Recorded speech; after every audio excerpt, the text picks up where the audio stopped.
Daniel. And how we all doing? Oh, fantastic this morning. Hey, the fantastic in one's voice. It's like, yeah. Yeah. Is this some Bobby Taddy that you ate last night or something? Oh, no. Nice black jacket. Ah. Double-breasted. Hey, Charlie, your money is coming nowadays. So, okay. So you begin the front pages with power since your money has come. The Herald is reporting this morning. Education Minister treats parents, students with disrespect, arrogance, and said they were bashed by Mahama to fake collapse at Independence Square. And the comment is alleged to have come from his interaction on Asempa FM yesterday on Ekosi saying, and that is the headline on the front page of the Herald. Now, PDS is confirming printing new uniforms for ECG workers despite suspension. And again, PDS is also denying that they printed the cloth from China. So where did the cloth come from? Ghana. Who printed it? Ghana. Did they say the contractor? Did they show the tender? They say that it was printed here in Ghana. That we didn't give business to Chinese. All right. The Daily Heritage newspaper, we need foreign DNA tests, that study girl's family saying. So to chiefs, police arrest 20 suspected criminals. The banner headline though is soldiers invade at Otinibi, bulldozing properties while owners look on helplessly. The last story, give us filler. Forestry Commission cries out, says forest guards now getting older. Now, the Ghanaian Observer is reporting this morning the bones are Akrantia remains. Missing Tadi girls' families fire. Doubt DNA results, and that's on the front page of that particular Ghanaian Observer story. We are seeing massive transformation in our communities. Georgia Chief to Akufo-Addo, and Mahama is in trouble. He's been given 48 hours ultimatum to apologize to Otumfuo. There's one you should know about too. Madina MP is fighting for the youth, and the National Youth Authority gets new deputy CEO. Akosua Asa Menu has been posing with a side look like, you know what I'm saying? AKA Cozy Ozy. Oh, I hope she doesn't, you know. You hope she doesn't end up like her predecessors, is what you want to say. Yeah, that is what we I like her Facebook name, Cozy Ozy. You were going to say something else. Cozy Ozy something. Yeah. The Gold Street business has only 20% of stimulus package disbursed so far. Businesses worry over possible fuel price hike following global oil price surge in aftermath of Saudi production cut. Formal collaboration between financial services regulators impending. Those are the stories on the front page of the Gold Street business. Now, the New Crusading Guide has an interesting story. Soros, SA president apologizes to Ghana over xenophobic attacks, and UPP, the party's name is United Progressive Party. Its national chairman, Kenneth Nana Kwame Asamoah, he's saying that when the party, which may never happen, when the party comes to power, it will legalize marijuana. Look, we supporters of UP, though I don't agree with the position on legalizing marijuana, but we supporters of UPP in this country, we don't like your what you party just said. has decided these policies. Are you saying that you support No, it? I don't have to. I'm like a conservative. I don't have to support everything. There's a story on that front page, right? That's the New Crusading Guide newspaper. Yes. There are two stories on the front page of the Daily Guide newspaper. Okay. One from the South Africans, one from President Nana Akufo-Addo.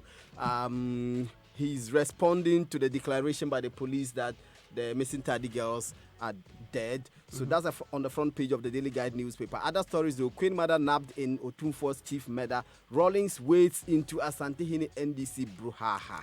Peacemaker. Now, the Chronicle is reporting this morning. Forever young peacemaker. Yes. Security camera captures image of Ashama Medra. There's also families indicting police over Tadi girls, saying that they are insensitive to their plight. And Tema MC is chasing premix holders. And that's on the front page of the Chronicle The this Today morning. newspaper has a list of Gold Coast fund managers, fund management debtors, and you have been doing this. The Today newspaper has been publishing the list of debtors, people who owe the companies. I don't need your sympathy. That's the families of the missing Tadi girls telling the president.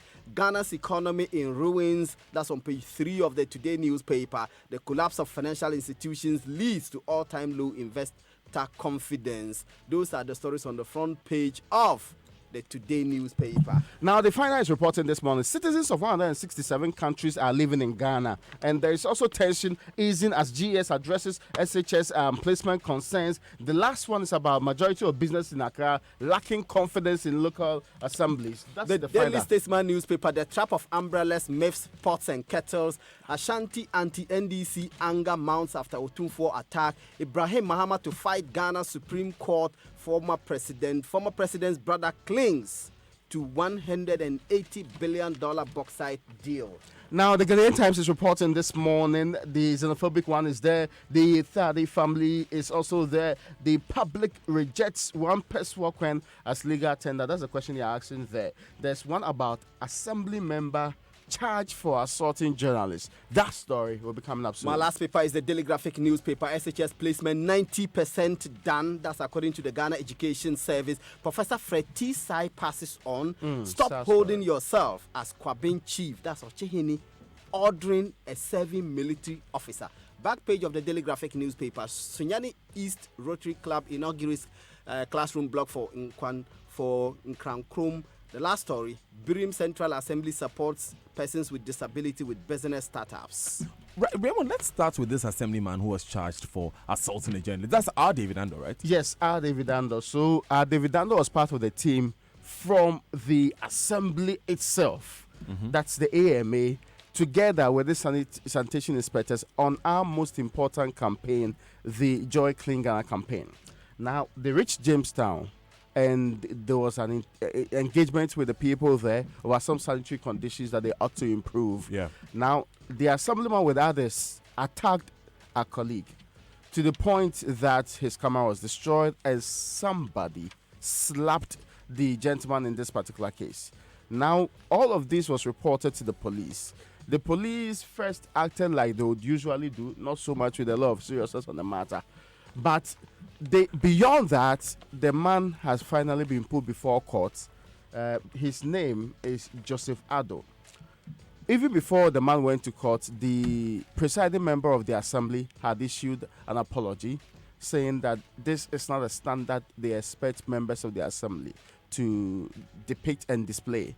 He also said that they are apologizing because they are in support of the campaign and that nobody can act against sanitary conditions in the country. Moving on, we know that he has been charged with assault.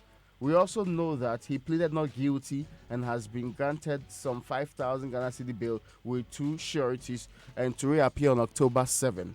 We also know that his lawyer's application for bail was made with the argument that the gentleman is contesting an election, which I hope he will lose, and is preparing for that particular contest. So he may need time to be on the ground with the people and be able to understand their plight, which I firmly know that he will not understand. So, but he claims he understands the plight. That is why he had to assault David. They are preparing food by a public toilet. Yeah, there's nobody in his rightful senses in this century who condone people living in insanitary conditions, and when authorities asking them not to do so, you rather, instead of supporting the people, you make the same laws, the bylaws that they're talking about, you made it.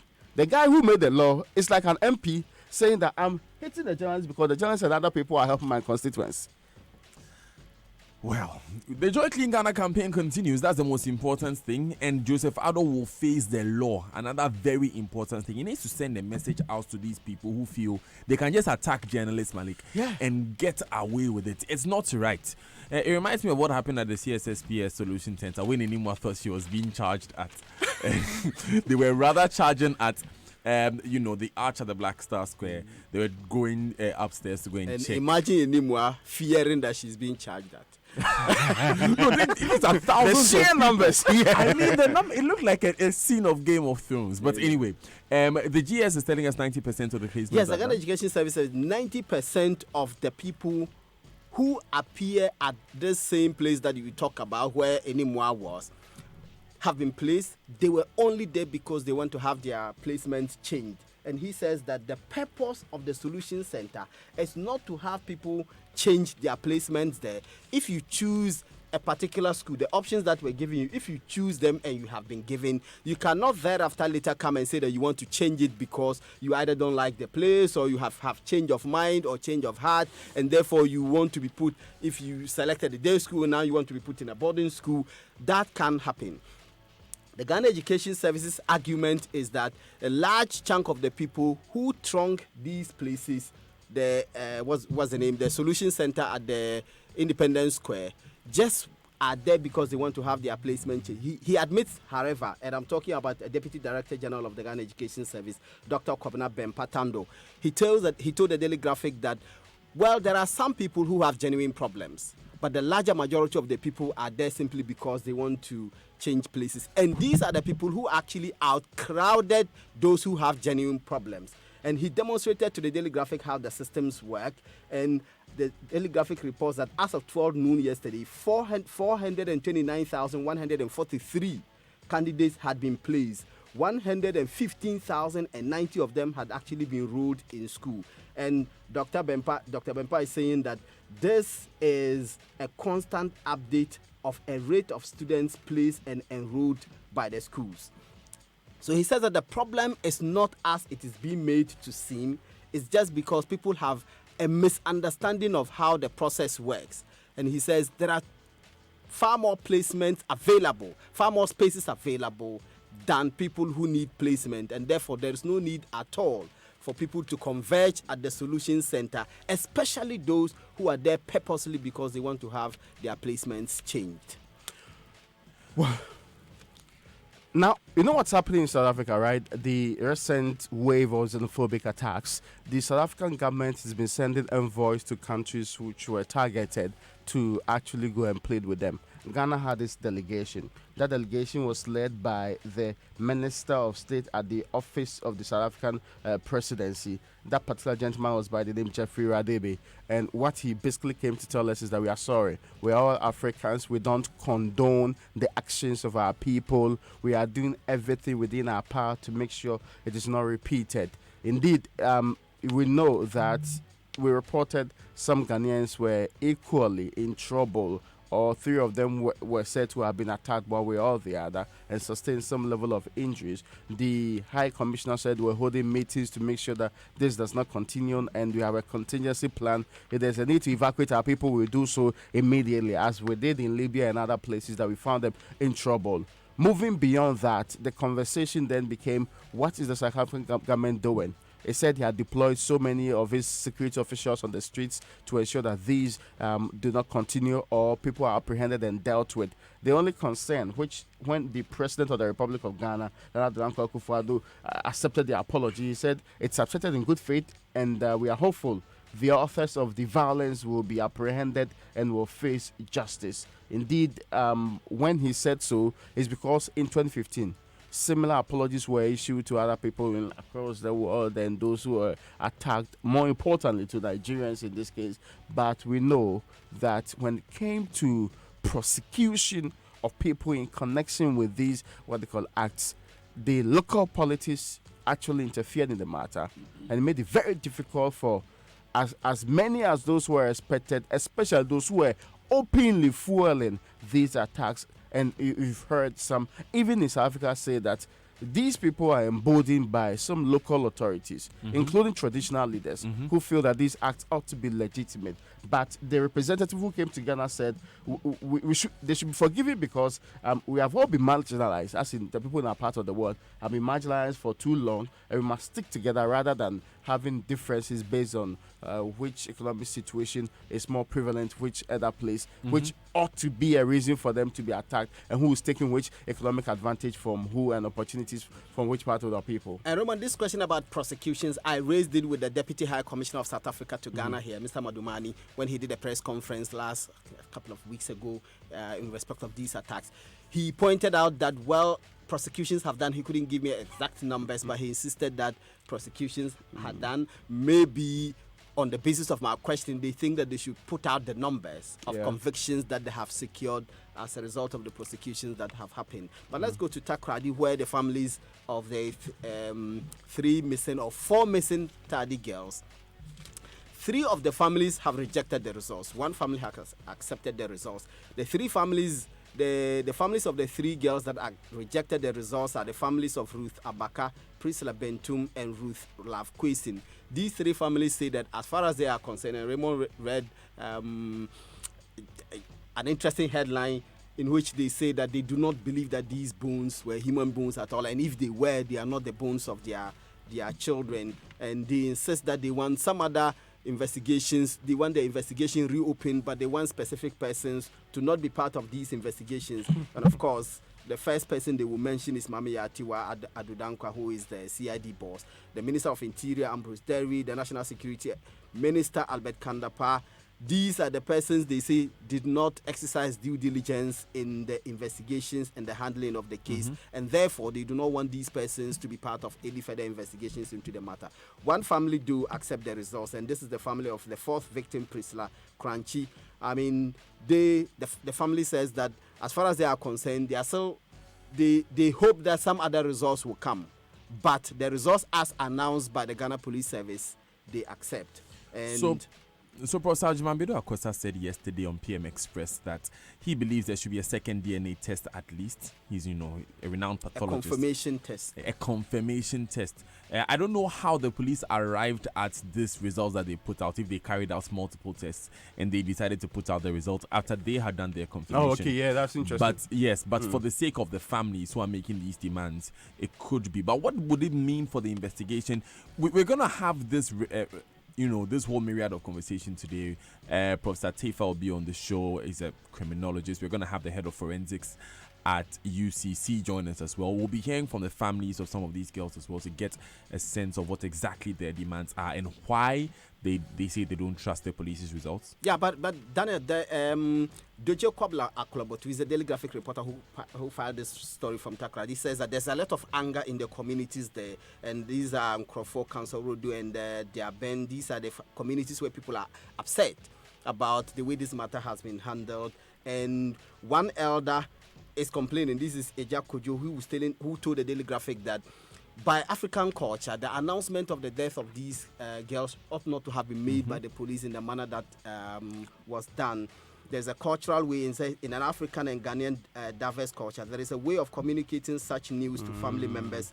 Therefore, walking to the premises at night when people had not even had dinner and some had not returned from work was below the belt. This is this elder talking about the manner in which the announcement. As much as I have respect for our culture, I think even with the family members, their concern has been the accuracy of the tests and not exactly the mode in which the news was delivered. In all the interviews that we've had with the family members, of course, this is not in any way to discount the importance of following our cultural traditions. But then again, the families have a specific demand, which is where are the girls? Are these really again? The It's girls? also to do with how all of this was managed, and so they are just adding one other layer to how they believe it was not properly done. But the minority has been gathering some signatures. What they are intending to do with the signatures is recall Parliament over the PDS debacle.